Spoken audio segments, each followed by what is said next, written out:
ଆପଣଙ୍କ ଲୋତକରେ ଉଦାସ ଭାବନାରେ କିମ୍ବା ଯନ୍ତ୍ରଣାରେ କାହାରି ନଜର ନଥାଏ। ସମସ୍ତେ ଆପଣଙ୍କ ଦୋଷ ଦୁର୍ବଳତାକୁ ଆକ୍ଷେପ କରୁଥାନ୍ତି। ଏଣୁ ସବୁବେଳେ ସତର୍କ ରୁହନ୍ତୁ।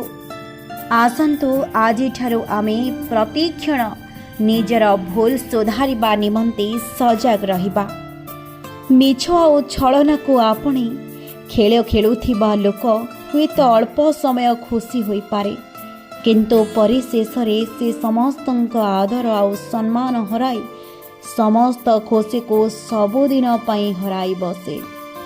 ଜୀବନରେ ଅଧିକ ଦୁଃଖ ମିଳୁଛି ବୋଲି କାହାକୁ ବି ଦୋଷ ଦେବା ଠିକ୍ ନୁହେଁ, କିମ୍ବା ଅଧିକ ଖୁସି ମିଳୁଛି ବୋଲି ଗର୍ବ କରିବା ଉଚିତ ନୁହେଁ।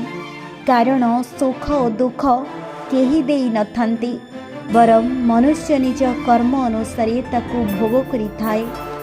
ଯାହାର ହୃଦୟ ସୁନ୍ଦର ଓ ପବିତ୍ର ଥାଏ ତାକୁ ସଂସାରର ପ୍ରତ୍ୟେକଟି ଜିନିଷ ସୁନ୍ଦର ଲାଗିଥାଏ, ଆଉ ଯାହାର ଭାବନା ଏବଂ ବିଚାର ଅସୁନ୍ଦର ତାକୁ ସଂସାରର ପ୍ରତ୍ୟେକଟି ସୁନ୍ଦର ଜିନିଷ ମଧ୍ୟ ଅସୁନ୍ଦର ଦେଖାଯାଇଥାଏ।